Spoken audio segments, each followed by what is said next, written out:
The first game without Luka or AD was a disaster for Dallas. Exactly what the Mavericks were afraid might happen. So during the timeout, the Jumbotron did karaoke. Oh, that's fun. So this dude pretends to be singing so he can get on and say, "Fire Nico!" And the camera guy immediately flips out. He's like, "Get off that guy now!" And to make things worse, security kicked him out of the game for that. Oh, now people were real pissed. So a guy held up a sign that said "Fire GM Nico Harrison" again. He was kicked out. So every time the new owner got out of his little seat to like use the bathroom or whatever, fans let him have it. You ruined our team. But why are they so mad? Obviously because they traded Luka.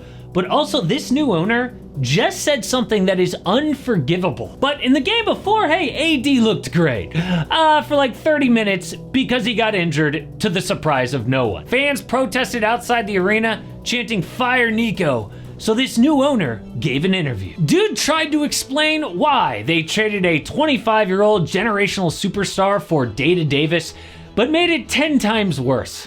This might go down as one of the stupidest things an owner has ever said in sports. But before I got married, I had a few complicated relationships. I mean, marriage can still be complicated. Why do I feel so anxious if I don't immediately get a text back? Is it normal that honeymoon phase ends in a relationship? Those things used to really worry me, but I got answers that still serve me today in therapy. Well, my sponsor, BetterHelp, can connect you to a therapist who can help you find answers to some of those questions. Instead of being stuck in an endless loop of questioning yourself, you can talk through relationship concerns with somebody who is trained to help you find real answers. BetterHelp is a fully online therapy, making it comfortable and convenient.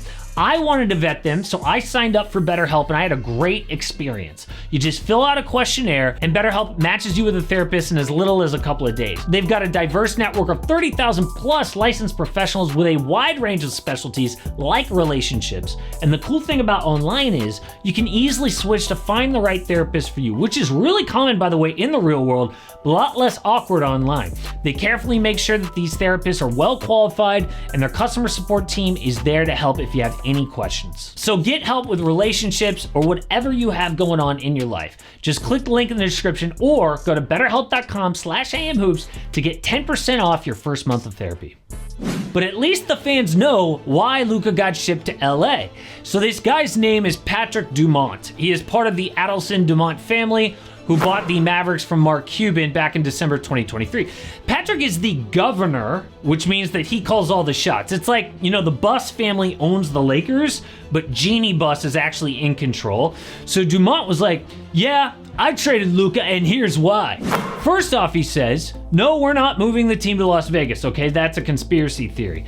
And no, I wasn't being cheap, okay? I'm not trying to save money by shipping off Luka." Instead, he threw Luka under the bus.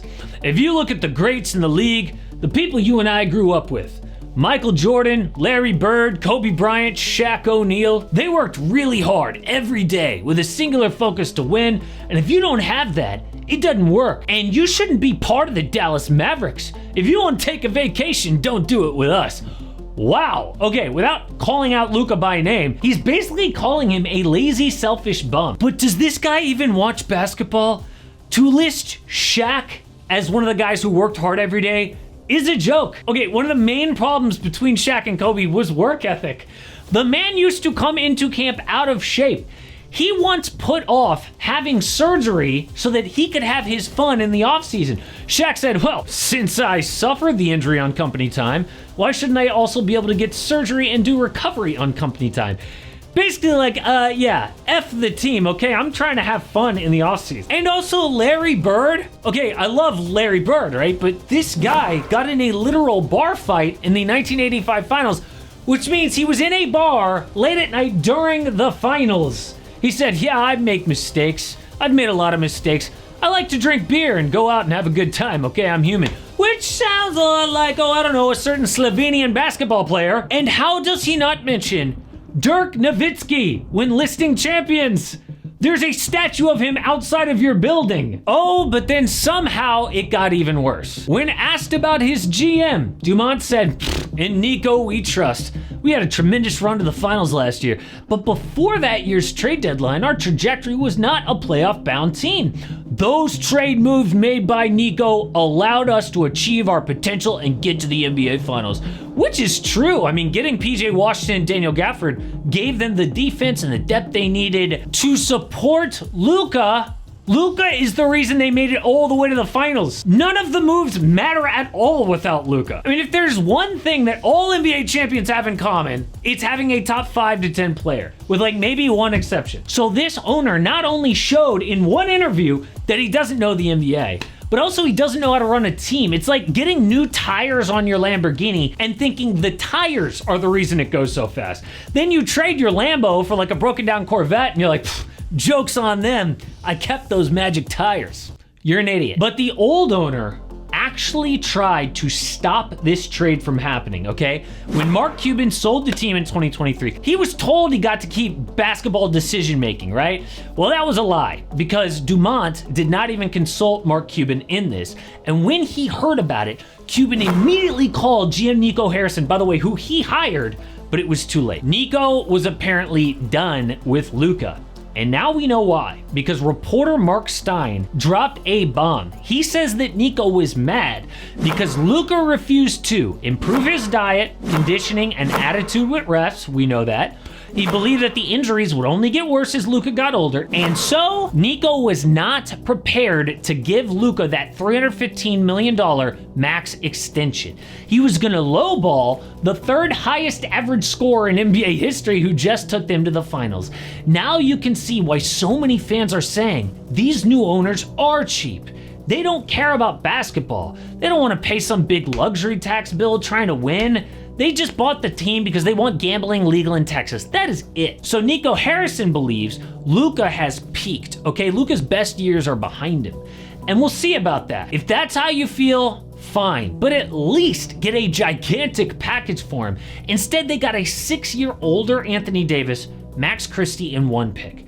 So fans dug into Nico's past and they found out he was in charge of that famous meeting that lost Steph Curry from Nike. So there was a famous pitch where Nike mispronounced Steph's name as Stephon right to his face, and they forgot to switch out Kevin Durant's picture in a PowerPoint. Nico was Steph's point man at Nike, meaning that this meeting was his meeting that went wrong. So to put in perspective why these fans are so angry, it's kind of like when LeBron left Cleveland for the first time to go to Miami, right? Like he grew up there. Fans felt so betrayed that he would leave them, they burned his jersey. But now imagine if it was your own team that caused the breakup. I mean, these fans went from Dirk directly to Luka, and they know how lucky that is, and they blew it. Look at this neat little chart that I made about how long teams usually have to wait between championship level stars. Only teams with a title are ones I listed. The Knicks haven't had a championship level guy since Willis Reed, 51 years, unless you count Patrick Ewing. Then the Bucks had to wait 38 years between Kareem and Giannis. Cavs waited 32 seasons before they finally got LeBron James. Some of these I kind of stretched a bit, like AI and Embiid, but you get the point. Good luck, by the way, of getting a free agent to go to Dallas now. Kyrie is probably so pissed after making the finals last year. Clay specifically went to Dallas to play with Luka. Now, hey, maybe trading Luka was the right thing and we'll all look like idiots. But most likely, it could be another 30 plus years before they get a player like him again. So fans have all the right in the world to boo this guy Patrick Dumont and Nico Harrison and not get kicked out of the game. But another star is going to be on the move this offseason. Both Trae Young and Kevin Durant are probably on new teams after what the Suns and Hawks did at the trade deadline. But the number one team rumored for KD is wild. You would never think in a million years that they've got a shot at a player like KD.